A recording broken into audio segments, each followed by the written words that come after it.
믿을 수 있습니다. 그래서 우리가 지난주에 여기 지금 4절, 5절, 6절에 말씀하고 있는 은사, 직분, 사역, 이건 굉장히 아주 전문적인 용어인데, 은사는 말 그대로 우리가 고린도전서 12장 8절부터 10절까지에서 확인할 수 있는 우리가 고유한 의미를 가지고 있는 은사고요. 그리고 직분이라고 하는 것은 직책이라고도 얘기할 수 있는데, 그것은 같은 장 고린도전서 12장 28절에 또 기록되어 있을 뿐 아니라 그 6절에 나오고 있는 사역이라고 하는 단어는 역할이라고 표현할 수 있는데, 그 역할에 대해서는 로마서 12장에 또 자세히 기록되어 있습니다. 그래서 이제 오늘 이 부분을 우리가 함께 모두어서 한번 확인해 보도록 하고, 이 부분을 통해서 다시 한번 은사의 그 하나님께서 주시는 그 은혜를 조금 더 구체적으로 경험할 뿐 아니라, 나는 어떤 은사가 있나 스스로 점검해 보시고, 또 바란다면 이 은사는 하나님께서 임의로 당신의 주권을 따라 주시지만, 그 주권 안에는요 우리의 간절함도 있어요. 즉, 왜 그러면 하나님과 우리는 대단히 인격적 관계를 가지고 있기 때문에 우리가 간절히 원할 때 그 우리의 소원이 하나님의 뜻이 되기도 합니다. 그러므로 은사는요 간절히 사모할 때 또한 하나님께서 선물로 주시기도 하거든요. 그렇기 때문에 이런 은사 가운데 내 마음에 그렇게 흔히 말하는 딱 꽂히는 부분이 있으실 거예요. 속에 내가 이 은사를 내가 받았다고 확인할 수는 없지만 이 은사를 사모하게 된다. 이것은 두 가지 경우예요. 여러분들이 이미 받으셨거나 아니면 받기를 원하실 거예요. 그래서 여러분들이 또 마음속에 소원되는 은사를 확인해 보시도록 할 거예요. 그러면서 이제 우리 안에 하나님의 주시는 은사가 확인되어지고 또 소원되어지기를 바랍니다. 은사는 모든 이에게 주어졌어요.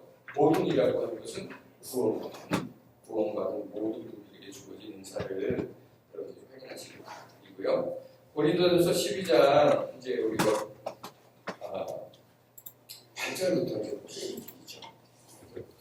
우리가 지난주에 몇 가지를 조금 살펴본 바인데, 어떤 사람에게는 성령으로 말미암아 지혜의 말씀을 이렇게 말씀드렸어요. 지혜의 말씀은 뭐죠? 계시된 진리의 체계를 신앙의 대상으로 밝혀주는 은사다. 그래서 이것은 특별히 이 사역자들에게 주어질 것이다. 사역자 중에서도 특별히 강단에서 하나님의 말씀을 대언하는 그런 말씀 선포자들에게 주로 주어지는 은사가 바로 지혜의 말씀의 은사다. 그리고 그 다음에 나오는 지식의 말씀이 있죠. 이 지식의 말씀은 이렇게 전달된 지혜의 말씀을 정확히 이해하는 거예요. 이것이 이해되는 거예요.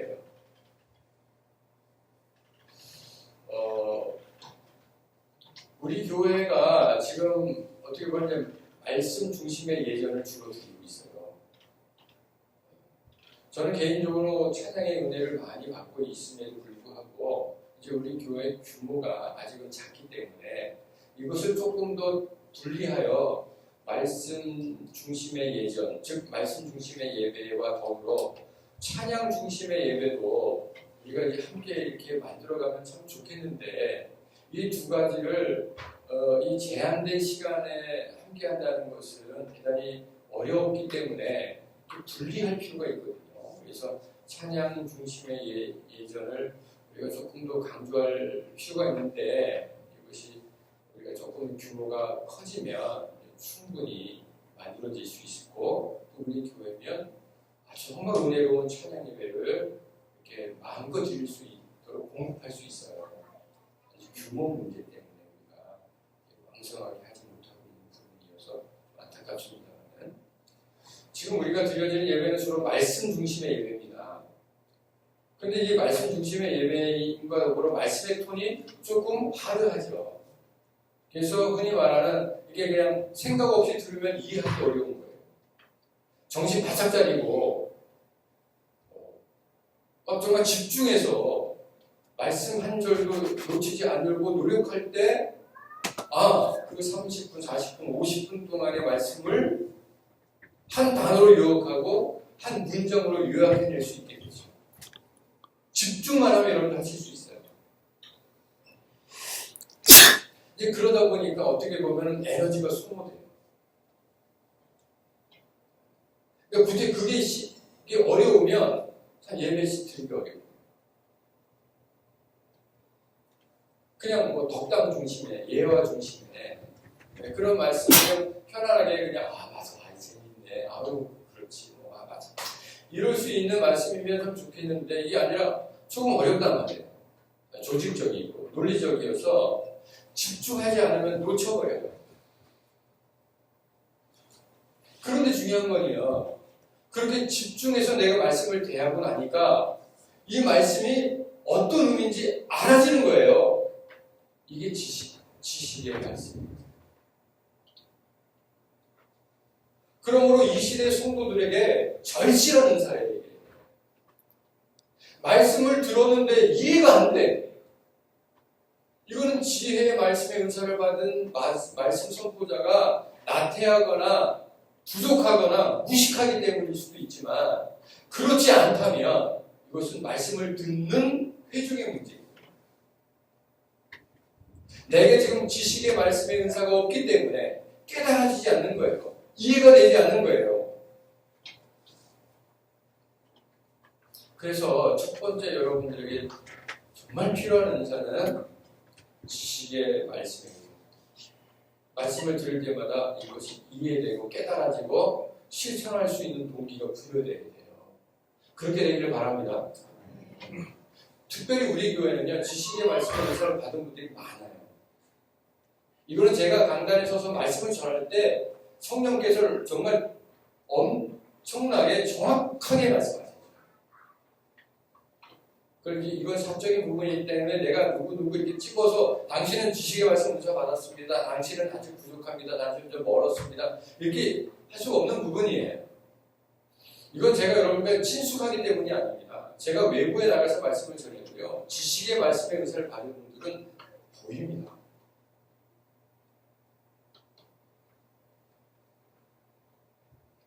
드러나는 부분이에요. 숨겨져 있지 않아요. 세 번째 은사가 뭐였죠? 믿음의 은사였어요. 이것은 일하는 거예요. 남달리 하나님을 신뢰하여 큰 일을 하는 거예요. 이게 믿음의 은사입니다. 네 번째 은사가 뭐였죠? 신유의 은사입니다. 신유의 은사는 질병으로부터 기적적인 치료를 받는 것, 또 질병에 감염되지 않는 것, 심지어는 죽음이 늦춰지는 것, 이런 것들이 다 신유의 은사예요. 그런데 이 신유의 은사는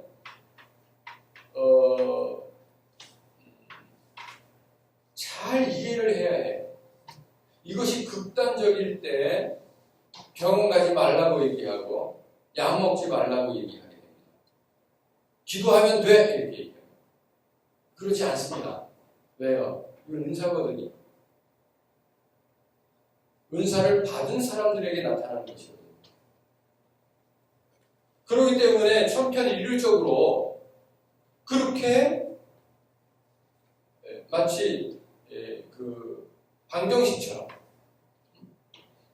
그렇게 누구에게든지 다 도입하면 안 되는 거예요. 특별히 어떤 분은요, 감기만 들어도 신유의 은사를 발휘하여 잘 낫는 분이 있고요. 죽을 불치병도 신유의 은사를 통해서 치료되는 경우도 있습니다. 그러한 것은 은사의 부분의 하나인 거예요. 그러니까 어떤 의사가, 제가 이런 비유를 드리기도 하는데, 의사가 있다, 의사. 의사에게 하나님께서 어떤 은사를 주실까요? 하나님의 뜻이죠. 그런데 조금 더 좋은 의사가 되기 위해서 그 의사가 하나님 앞에 은사를 구했어요. 그래서 치유의 은사를 받았어요. 여러분 그 의사가 치유의 은사를 받아가지고 그 은사를 어떻게 발휘할까요? 이곳에 기도합시다. 예수의 이름으로. 그게 치유의 은사를 발휘하는 건가요? 아니에요. 열심히 자기 분야의 의술을 공부하고 연마해서 잘 치료해 주는 거예요. 후유증 없이. 완치돼도 끝까지 관심을 가지고 그게 치료하는 거예요. 그게 치료의 의사죠. 그러니까 무슨 얘기죠? 잘 알는 거예요. 제가 전도할 때 10년 그런 얘기 드렸어요. 부천 지역인데 어느 동에 아무개 여자 전도사님인데 그분이 신의 은사가 있는데 그분은 유방암 전문이야.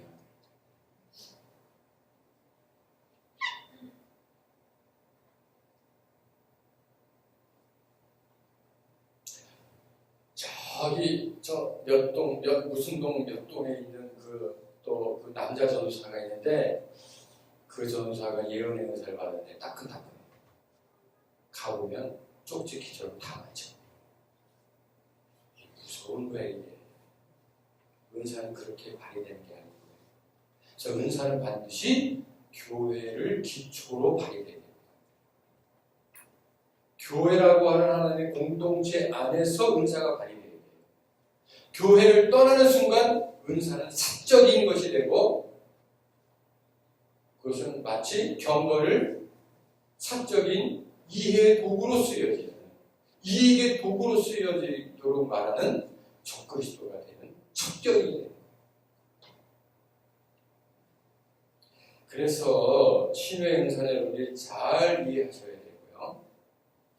웬만하시면 감기 드시면 약 드세요.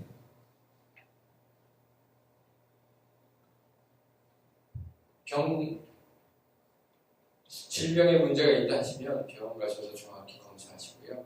치료받으세요. 그러나 특별한 경우에 하나님께서 우리의 능력 밖의 것을 치료하시길 원하실 때가 있어요. 그때는 치유의 은사를 구하세요. 하나님께서 연결하실지 여러분들에게 선물하실지 하나님의 계획 안에 있을 겁니다. 아멘. 다섯 번째 능력행함이라고 했죠. 이 능력행함이라고 하는 것은 기적을 행하는 능력이에요. 이것은 언제 주로 일어나냐면은 미전도 종교, 선교 아니면은 복음이 처음 선포되어지는 그런 복음의 불모지 주로 이런 곳에서 능력행함의 은사가 발휘됩니다. 성경에 나타나는 많은 은사들, 그 많은 기적들 있잖아요. 죽은 자가 살아나고 문둥병자가 일어나고 중풍병자가 고침받고 독사에 물렸는데 끔찍하지 않고 이런 것들은 대부분 복음이 전파되는 곳에 쓰이는 거예요. 그래서 이런 경우 있어요. 선교사님이 있는데 아프리카에서 선교하는 분이에요. 근데 이분이 아프리카에서 엄청난 능력을 행하는 거예요. 그러니까 수만 명 집회가 일어나면 거기서 수천 명 질병이 걸린 자들이 치료받고 귀신이 쫓겨나가고 하는 일들이 엄청나게 일어나는 거예요. 동영상으로 찍어놓은 증거들도 있는데 정말 엄청나요. 이 당사자 선교사님이 우리나라에 들어옵니다. 본인이 먼저 얘기합니다. 제가 행하던 능력은 현장에서만 일어납니다. 우리나라에서는 성령이 역사하지 않습니다. 여러분도 괜히 기대하지 마십시오. 이러면 우리나라 집회에 가서 주로 말씀을 전하기 시작합니다. 성령의 디자인은 어디 있어요? 바로 그 현장에 있는 거지. 우리나라는요, 복음을 몰라서 예수님 못 믿는 시대가 아니에요. 복음대로 사는 사람이 없기 때문에 예수님 안 믿는 시대거든요. 그러니까 능력 행함의 역사가 어찌 보면은 대단히 선별적으로 일어나는 환경이 있는 거예요. 이해되세요? 여섯 번째가 뭐였습니까? 예언이었습니다. 이제 예언부터 우리가 이제 좀 자세히 좀 보겠는데요. 예언은 뭐냐면 구약에서의 예언은 주로 선지자들을 통해서 일어났죠. 선지자가 뭡니까? 미리 아는 거예요. 미리 아는 자들, 이게 선지자들이죠. 그러니까 미리 아는 사람들이 회중에게 하나님의 메시지를 전하는 게 이게 예언이었어요. 이해되세요? 그러니까 구약적인 개념에서의 예언은 지금 제가 하나님의 말씀을 전하는 것 자체가 예언이에요. 그런데 신약에서는 좀 달라요. 신약에서는 하나님의 말씀을 선포하는 것 자체를 예언이라고 하지 않습니다. 대단히 세분화하는 거예요. 그래서 미래에 일어날 일을 예시하는 것이 예언입니다. 미래에 일어날 일. 그런데 미래에 일어날 일들이 이런 방식으로 일어나지 않아요. 지금 뭐냐면 8월달에 이사 계획이 있는데 어디를 가지 마. 이런 식으로 예언하지 않으신다는 거예요. 하나님께서. 당신 아들 어디 대학에 보내. 거기 어디과 쓰면 그냥 붙어. 이런 식으로 하나님이 성령이 예언하지 않습니다. 천에 하나 만에 하나 그렇게 하실 때도 있겠지만 그것은 대단히 특별한 경우이기 때문에 그걸 일반화시킬 수는 없어요. 예언의 목적은 특히 신약에서 예언의 목적은요. 회개와 확신입니다. 즉 미래의 것을 미리 말씀하셔서 그 영혼, 그 공동체를 회개시키시거나 아니면 하나님의 말씀에 확신을 주고자 하실 때 예언의 용사를 쓰시기 바랍니다. 이해되세요?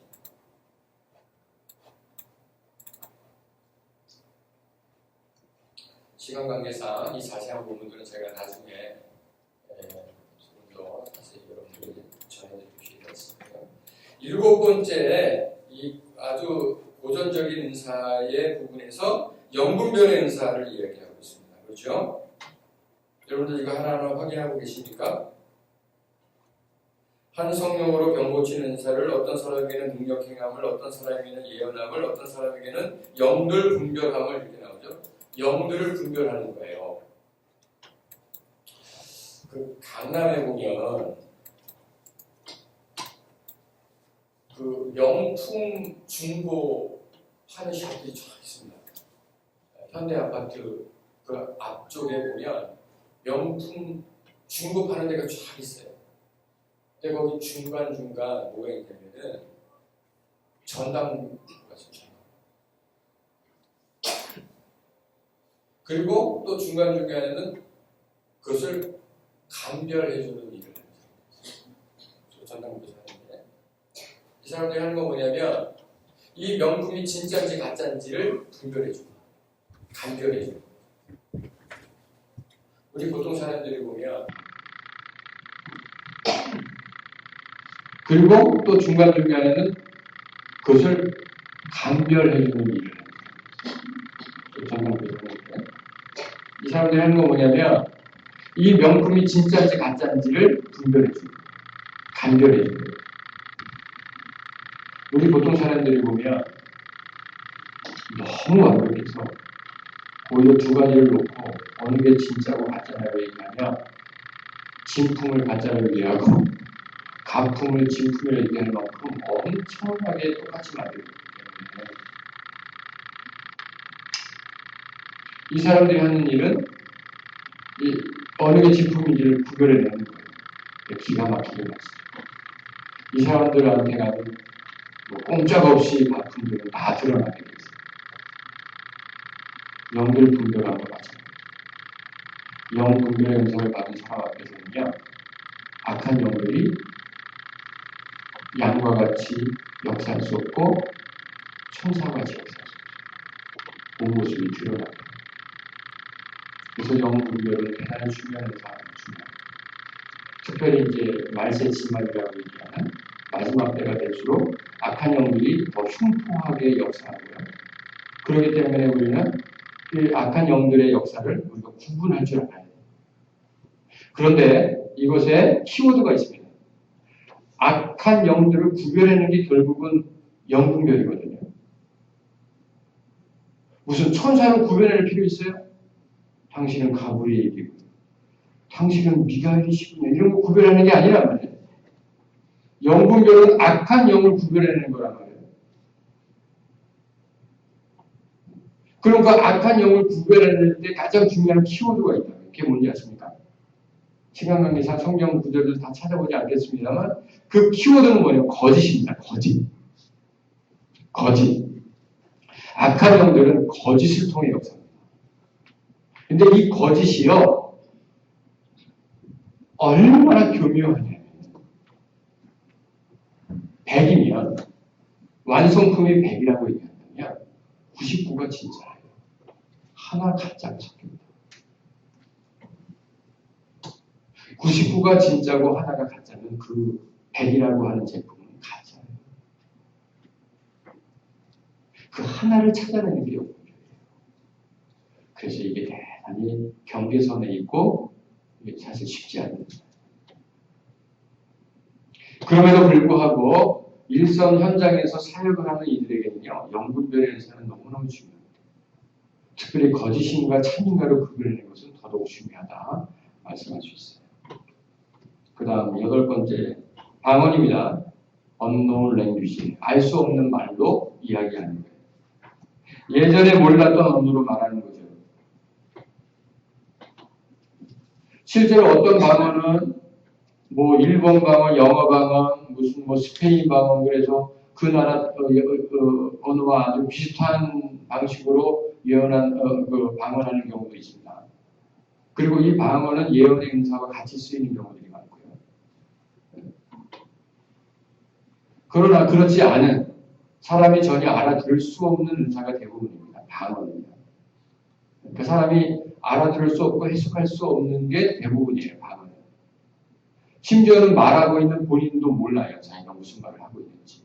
이게 방언이에요. 근데 방언이 그럼 왜 필요한가? 이 방언은 특별히 기도의 밑불과 같습니다.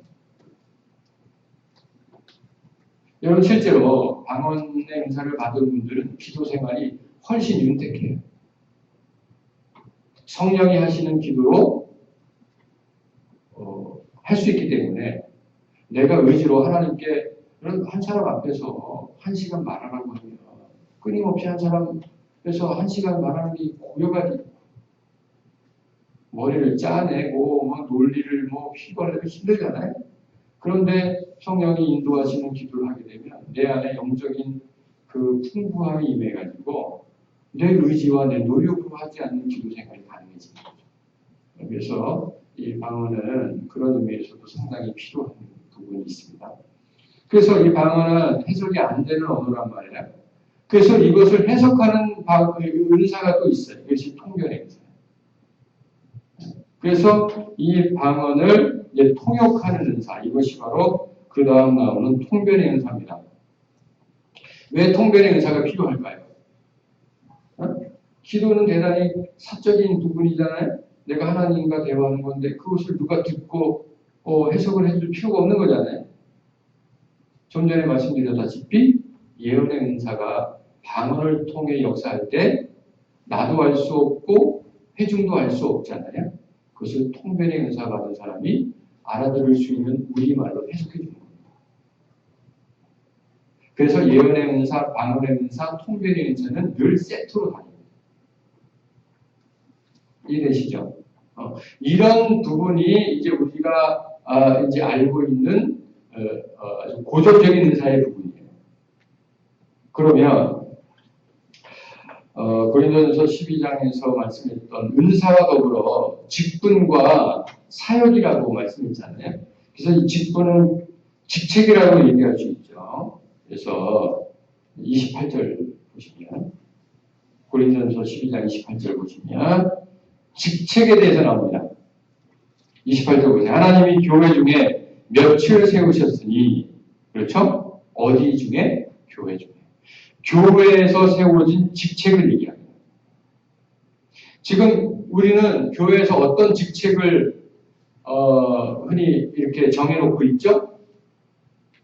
목사, 전도사, 장로, 권사, 안수집사, 서리집사, 권찰, 뭐 이런 대표적인 직책이 있죠. 그렇죠? 기관장, 선교회장, 부장, 청년부 회장, 학생부 회장, 뭐 이런 직책이 있죠. 그 직책에 대한 이야기 한번 보시죠. 고린도전서 12장 28절. 다시 한번 마음을 추스리고 정신을 차리시며 28절을 한번 크게 읽어보겠습니다.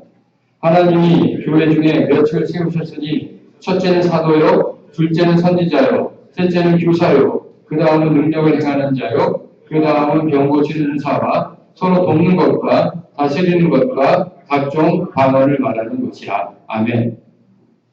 여기서 보면 그 다음에 다 사도겠냐, 다 선지자겠냐 이렇게 말씀나. 이게 뭐냐면 교회 안에서 왜 직책을 주었죠? 이거는 우리가 규모 있게 교회 안에 사역하라고 하는 거예요. 다른 의미가 아니에요. 규모 있게 교회 안에서 사역하라고 하는 거예요. 왜 담임 목사 내지는 대표 목사를 세우셨죠? 왜 흔히 말하는 부교육제를 세우죠? 왜 성도들의 대표인 장로와 안수집사를 세우죠? 이것은 다 규모 있게 일하라는 거예요. 이것은 벼슬이 아닙니다.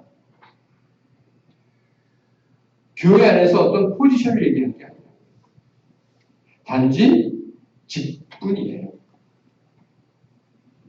그래서 실제적으로 신약교회 안에서는, 특별히 초대교회 안에서는 이 몇 가지의 직분들을 두었다는 거예요. 그래서 대표적인 직분 8가지를 얘기했습니다. 첫 번째 사도입니다. 사도는 예수님의 12제자들을 아주 고유한 명칭으로 얘기하는 거예요. 그래서 사도. 예수님의 12제자. 오죽하면 이제 가룟 유다가 배반하고 스스로 자살하여 그 12제자에서 탈락하고 나니까 새로운 사도를 충원하잖아요. 그래서 12로 채우잖아요. 그만큼 사도라고 하는 그 직분은 중요했다는 거예요. 이해되시죠? 그 다음에 선지자입니다. 선지자는 사도들로 영향받아 훈련되어진 사역자들이에요. 이게 선지자예요. 그 다음은 교사입니다. 교사는 말 그대로 가르치는 사람들입니다. 뭘 가르칠까요? 성경의 말씀을 조직적으로 가르쳐주는 사람들이에요. 네 번째는 능력입니다. 이 능력은 뭘까요? 능력. 우리가 은사에서 능력 행하는 은사가 있었죠. 그래서 이 능력이라고 하는 것은 뭐냐면 특별한 이 나타나는 은사를 받은 사람들이에요. 교회 안에서. 아까 그 교회 안에서 초대교회 사람들은요, 모이면 예배드렸어요. 그래서 심지어 모이면 기도하고 흩어지면 전도한다는 거 아니에요. 그래서 이제 그들이 모이면 뭘 했냐면 첫 번째 애찬했어요. 애찬. 러피스트라 애찬. 먼저 그들이 우리가 얘기하는 가벼운 다과를 나눴던 거예요. 애찬을 했어요. 근데 그 다음 그들이 구약 성경을 읽었어요. 대표자들. 구약 성경을 읽고 그리고 그들이 노래했어요. 찬양했고요. 그리고 그들이 함께 기도했어요. 그 다음에 사도들을 중심으로 예수님께서 하신 말씀을 전했어요. 그리고 그들이 또 기도했어요. 그리고 나서 성찬식을 행했어요. 모일 때. 근데 그들이 그런 방식으로 예배를 했는데, 그렇게 예배를 드리면서 그들이 기도할 때 있잖아요. 기도할 때 예언의 은사 받은 사람들이 그 회중 가운데 이제 예언하는 거예요. 그 당시에는 예언의 은사가 대단히 현실적이었어요. 어떤 핍박들이 있을지 모르고 또 어떤 도전들이 있을지 모르고 또 그 회중 안에 어떤 적그리스도들이 섞여 있는지 몰랐기 때문에 그들이 예언의 은사가 대단히 현실적이었어요. 단지 미래에 일어날 어떤 일들이 아니라 지금 우리에게 필요한 일들이었다. 그들의 예언의 은사는. 그래서 예언의 은사를 받은 사람들이 일어나서 예언을 합니다. 그때 사도 바울이 이렇게 얘기합니다. 질서 있게 해라. 지금 우리는 번역을 뽑아서 막 중구난방으로 예언의 사람들 막 일어나지 말고 순서대로 하라. 근데 대부분의 예언의 은사는 방언을 통해 일어나요. 그리고 이 방언의 은사를 받은 사람이 예언을 할 때 다른 통변의 은사를 받은 사람이 그 메시지를 전달합니다. 이것들이 다 능력이에요. 이해되세요? 그러니까 교회 안에서 이런 인격적인 예배를 드릴 때 능력이라고 하는 능력받은 사람들이 필요했던 거예요. 내시죠? 우리 신약교회로 치면은요, 이런 거예요.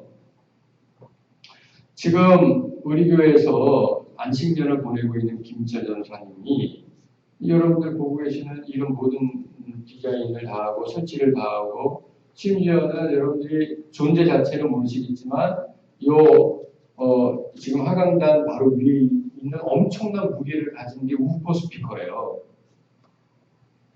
저음을 내는 우퍼 스피커인데 이게 떨어지면 밑에 있는 사람 죽어요. 이게 엄청 무거워요. 장정 5명이 올렸어요. 그래서 이 음향 시스템과 방송 시스템을 운영하는 거예요. 그래서 지금 그 운영을 안 하고 있어요. 그냥 고정되어서 껐다 켰다만 해요. 가끔가다 김 여사님 오셔서 다시 한번 만져주고 그리고는 그거 가지고 유지하고 있다. 그러다 보니까 지난주에 어떤 분이 저에게 그러시더라고요. 목사님 힘이 없었어요. 왜? 힘이 없었던 게 아니라 이 볼륨 소리가 잘 조절이 안 돼가지고 화우링이 나니까 제가 떨어져서 조용히 얘기하다 보니까는 힘없이 메가리처럼 이렇게 들릴 수 있었다. 이 방송실 운영은 전문가가 해야 되죠. 이게 능력이에요. 이해되세요? 이해되시죠? 5번째 신유입니다. 그 당시에는 지금처럼 의료시설이 발전되고 또 의료보험 체계가 우리나라처럼 이렇게 발전되지 않았기 때문에 병 걸리면 아플 수밖에 없는 거예요. 경제력이 없으면 치료도 못 받고요. 그 치료술이라고 하는 것도 대단히 토템적이고 샤먼적이었어요. 그렇기 때문에 그 지역의 방식대로 치료받는다는 것 자체가 우상에게 전하는 것이기 때문에 치료받을 수 없었어요. 그렇기 때문에 그들에게는 신유의 은사가 현실이었어요. 마치 우리가 우리 코가 간지럽고 힘들지? 입이 묻거나 가져올까 찾아가는 것처럼 같이 함께 예배드리거나 함께 회중이 모였어요. 근데 어떤 분이 지금 굉장히 질병 때문에 힘들어요. 그러면 은사, 그럼 딱 신유 그런데 신유 은사 받은 분들이 와서 같이 기도. 이게 직책이었어요. 직책. 교회 안에서의 직책. 서로 돕는 것. 이 서로 돕는 것이 직책이었어요. 그러니까 이 서로 돕는 것은 우리 식으로 얘기하면 뭐죠? 봉사예요. 봉사자. 또 식당에서 봉사하시고 또 주차로 봉사하시고 청소로 봉사하시고 이런 일 봉사.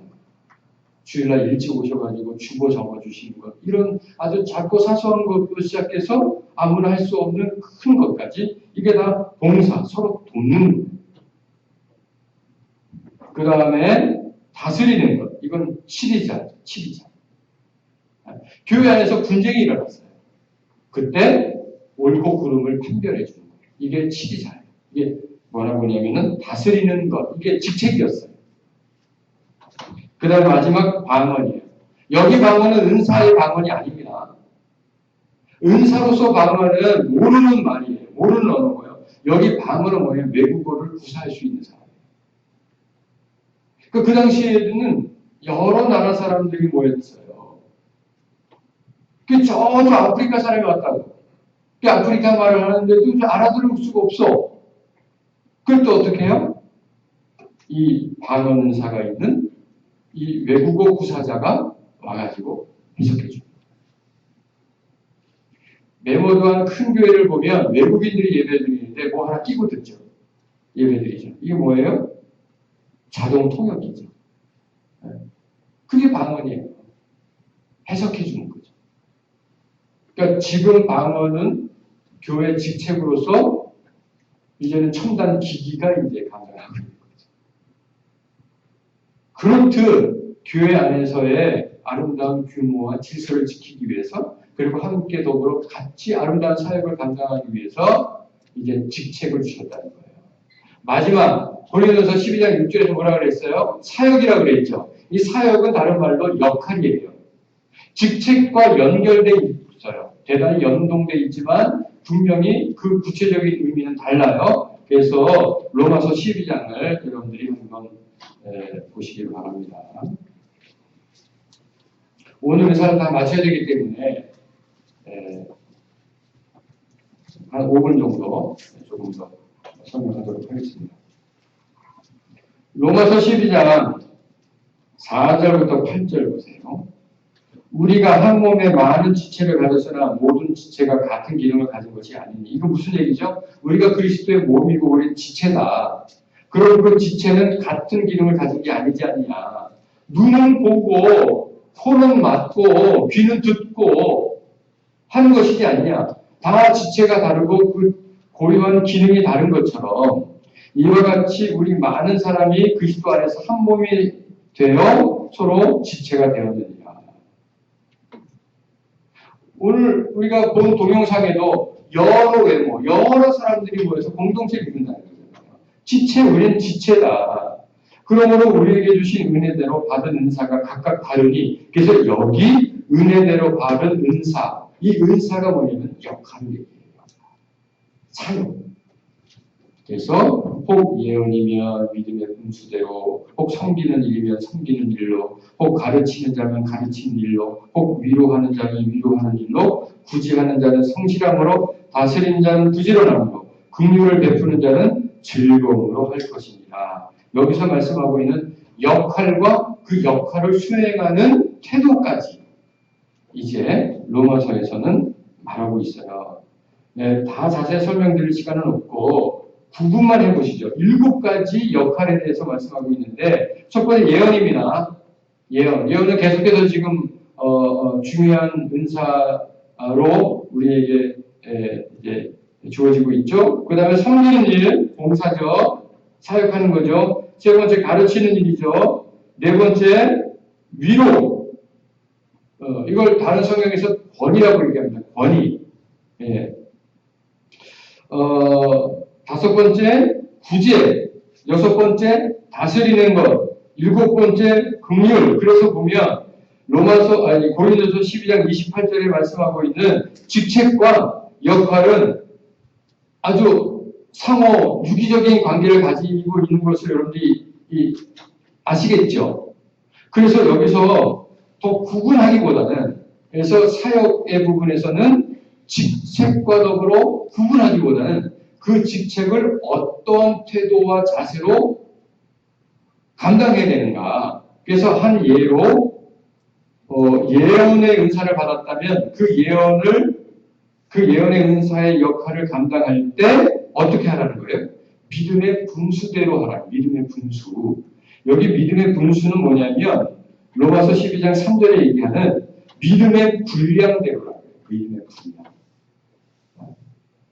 내가 할 수 있는 믿음의 분량대로 예언해야지 그것을 넘어가면 안 된다. 오버하면 안 된다. 오버하면 안 된다. 여러분들 식사도요. 내 적정 한 끼 식사의 양보다 한 80% 정도 하는 게 좋아요. 건강에도 좋고 유지하는 데 좋고 여러 가지로 좋아요. 그죠? 근데 어떤 분들은 그러죠? 120% 드시잖아요. 네? 내 양의 120%를 드시잖아요. 그럼 어떻게 돼요? 나머지 20은 다 이상한 데로 살로 가죠. 지방으로 가고. 그런 것처럼 이상으로 하면 안 되는데 여기 얘기하는 믿음의 분수는 뭐냐면 덜 하라는 거예요. 덜 하라. 내 양보다 덜 먹고 예언도 내 믿음보다 조금 덜 하는 듯하게 해야 된다. 이것은 다른 역할을 감당하는데 거의 공동적으로 쓰여지는 기준이에요. 지금 교회에서 여러분들 역할을 하시잖아요. 그 역할을 100% 하지 마세요. 나머지 20은 내어주세요. 그게 건강한 거예요. 제가 대표 목사로서 역할을 감당하잖아요. 80 정도 하면 잘하는 거예요. 그걸 100만큼 하려고 할 때 다른 사람의 권위를 무너뜨리거나 다른 직책의 그 부분을 내가 침범하게 돼요. 100과 100이 만나면 적정하게 역할이 되는 게 아니라 서로 엇갈리게 돼요. 엇물린다고요. 왜 우리는 부족하니까요. 이 기회가 아니거든요. 그래서 80 정도, 70 정도 하면 적절하게 가요. 그걸 교회에서 뭐라고 얘기하세요? 덕이라고 얘기해요. 덕이라고. 막 어떤 분은 열정이 지나쳐가지고 내가 선교회장인데 우리 선교회원들 올 2017년 변화시킬 거야. 막 이러고 막 그만큼 뭐가 된지 아세요? 부담이 돼요. 덕을 깨뜨리는 거예요. 그런 의미에서 우리 교회 선교 회장님들은 잘하고 계세요. 네? 잘하고 계십니다. 한 70 정도 하시는 거예요. 잘하고 계십니다. 딱 맞아요. 더 하지 마세요. 회장들, 여러분들 가지고 있는 역할 잘하고 계세요. 그 정도 하시는 게 맞아요. 저에게도 100을 요구하지 마세요. 70 정도 하면 적당하다. 이렇게 보시면 돼요. 대신 여러분들에게 지혜가 있기 바랍니다. 지혜가 있기 바랍니다. 선택과 집중. 선택과 집중. 내게 주어진 역할을 어떻게 더 주안점을 둬서 여기에 집중할까? 전체적으로 볼 때는 70, 80 정도 해야 돼요. 이것이 은사를 발휘하는 지혜입니다.